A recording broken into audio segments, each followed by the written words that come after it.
Ladies and gentlemen of the jury, my name is Dana Facemeyer, and thank you for being here today. I know that you've all seen jury trials before because we all own TVs, so we've seen jury trials, but they're much different. Yesterday, I don't know if you've ever seen that on TV, where judges will ask questions and lawyers will ask questions. Some are personal and some are not personal, you know, some are just, who are you? Is this working? Hello? Yeah. And so this is how real life trial work is. It's sometimes very planned out, and sometimes things aren't planned out. Sometimes things happen during a trial that no one expects. But today, this case is about a murder. And that's a pretty horrific thing. When I first became a lawyer, I had the chance to get involved in a murder, and I was surprised at the photos I had to view. They're gory, and there will be some here. And I apologize that you have to view them, but as the jurors, that's your responsibility to view and review evidence. However, one thing that you need to know is that almost everything presented to you in this trial, we all have known for a long time. We've been working on this case for a long time. We've had hearings before the judge. We've had hearings where witnesses have taken the stand. We've had pretrial stuff going on. And so all of these text messages and recorded calls and pictures of the crime scene, and we've seen it for a long time. So if you feel like we're a little desensitized from what you're seeing, just know that it's because it's the 50th or 100th time we've seen this stuff. And so our desensitizing of some of these horrific things is just because of repetition. This case, in large sense, is what the opening statement presented. However, I was so confused in the opening statement because I know a lot of what he was saying, but it's still really confusing. And so he asked you to take notes and to, keep things together because it is confusing. There's a lot of things that are at play in this case, including things after the murder occurred. This is the family. That's the easiest part of every exhibit in this whole case. This is my client, Tracey. These are her kids.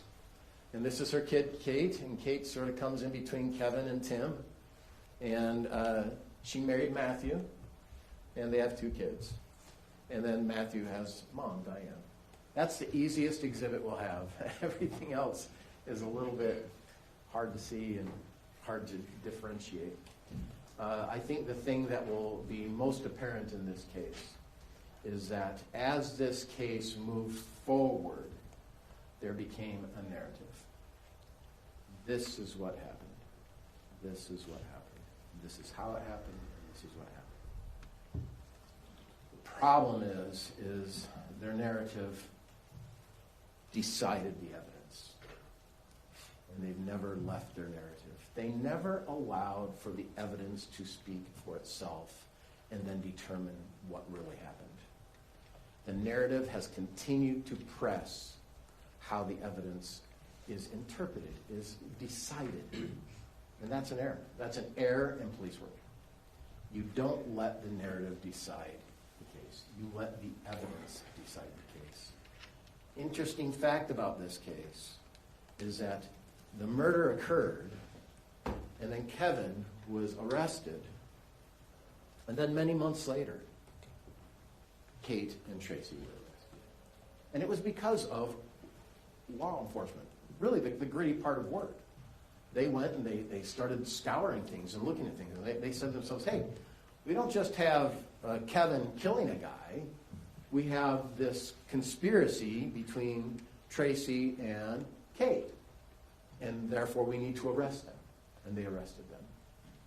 What happened in between the actual time of the murder and when they were arrested, we're going to hear about some things there. Then you're also going to hear about some things that happened after they were arrested until finally, many, many months later, after many, many, many hearings later, after witnesses had testified and all of these pictures you've already seen have been shown and things of that nature, Kate decides to enter a plea. And she decides to enter a plea not a year after she's been incarcerated, but a little bit less. So she's known about the evidence in this case. She's known what they're saying against her. She knows what they're arguing, that you're part of the conspiracy. She's talked to her lawyer about it. They've come up with a plea deal. And she has decided this is the best way for me to move forward in this case. And the best way for me to move forward in this case, given everything they have, is for me to enter a plea and come up with as close of a cap of jail time, prison time, that I'm going to serve. And she has that right. Very few cases go to trial in criminal work. Very few. The vast, vast majority, almost 90+%, don't go to trial. And Kate's was one of those. Hers didn't go to trial. Kevin's, on the other hand, did go to trial. Kevin's case went to trial a couple months ago. And so the big whodunit is not part of this case. Frankly, we all know who did it. Everybody. We all know Kevin shot Matt. The murder in and of itself is decided. Completely decided. And the state will have an opportunity to show you pictures and show you a medical examination and show you all this stuff and blah, blah, blah. And frankly, Kevin has already been found guilty. Kevin's already been sentenced to prison. And so we'll spend time going over that part of it. But what we're here today is about whether or not my client conspired with Kevin and Kate to kill Matt. And I think as you go through this case, you will say to yourselves, this is the messiest conspiracy I've ever seen. These guys are up and down and sideways and leftways. They sort of sound like a family who doesn't really function great, but they function. Who goes to Disneyland, you'll hear about that. As a whole group, they go to Disneyland. Yet the marriage is on the rocks. Marriages is tough. Kate and Matt's marriages is like really, really strenuous. You'll hear Kate testify in just a few minutes. And when she testifies, you will see how her testimony is determined by the narrative already decided. You must plead to conspiracy, Kate. You must plead to conspiracy because we need our other conspirator, Tracey. So we must gravitate the evidence so that we get all of our people, Tracey and Kate. We'll leave Tara Lynn alone. We won't charge her, even though the officer at one point said, I sort of thought we should have charged her. And Rachel, we'll leave her alone. And the officer said at one hearing before, I sort of think probably should have charged her. Maybe charge the whole family. I don't know what their thought was. But I think what you'll see in this case on July 12, 2024, is that a guy who's coming up from California to see his two kids for the first time in a few weeks, after his wife left him a note, a text, and he's coming up to see him. And you'll actually hear phone recordings between Kate and Matthew about the anxiousness of coming to see each other. You'll hear it. And hours later, he'll be killed. It's a crazy deal. You'll hear about Kate's desire to look at a divorce as an option. Look at a divorce as an option? That is the option. As opposed to murder? I don't know if you know, but people get divorced all the time. I know people divorced. This building knows lots of people divorced. I know people who actually are divorced and share time with kids with the other parent. I know of that. I'm aware of that. I don't know how it ever came to this point. I don't know how this guy right here, Kevin, decided that was not the option, even though he lives in a family of divorce. I don't know how Kate decided that that was an option, even though she lives in a family of divorce, where she communicates with all her family members, including her dad. I don't know why they're arguing Tracey would make that the option, when she has lived in a family of divorce. This is just tragic. It's a tragic story. Beyond belief to me that someone would go to this extent.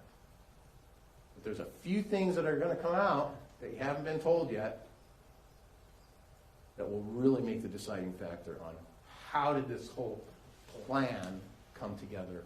When did this whole plan come together? And I think you'll just feel like I feel. It's just messy. It's really messy. There's no real plan. It's just a moment of craziness. A moment of craziness.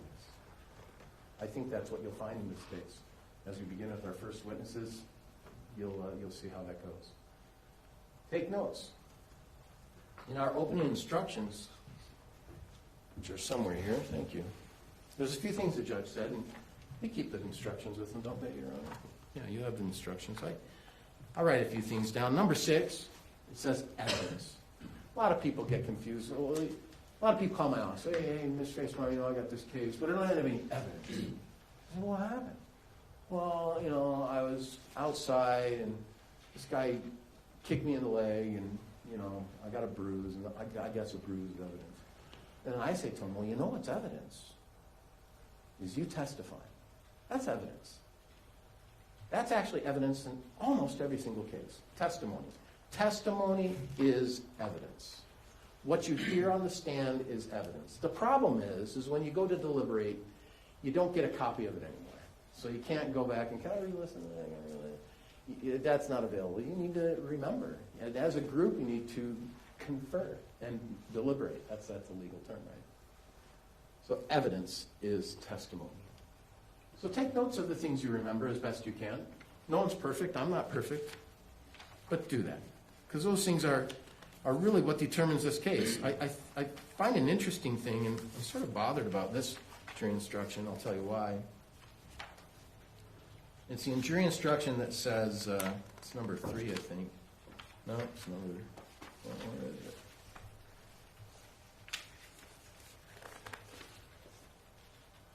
Yeah, number 5. Role of judge, jury, and lawyers. You know what my role is. You know what the lawyers' roles are. Our roles are to advocate for our client's position, right? But it says here, all of us, judge, jury, and lawyers, are officers of the court. I had to go to law school. I had to take a bar exam. I had to get sworn in to be an officer of the court. I'm an officer of the court. You guys are an officer of the court because we chose you. You got the easier road, but yet you have to sit through a jury trial. We're all officers of the court here. We're all part of the process. As a judge, he supervises a trial. As a jury, you are what we call fact finders. You determine facts. In the end, your deliberation and your decision determines facts as best as can be. And so because you're the fact finder, no longer is a judge our fact finder. We certainly aren't fact finders. You guys are.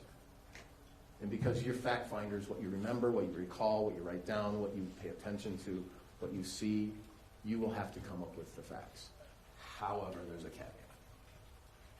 And that caveat is based on the United States Constitution. In the United States Constitution, we have certain rights and privileges. Bill of Rights, I'm sure you've heard of them. One of those rights is the defendant has no burden of proof.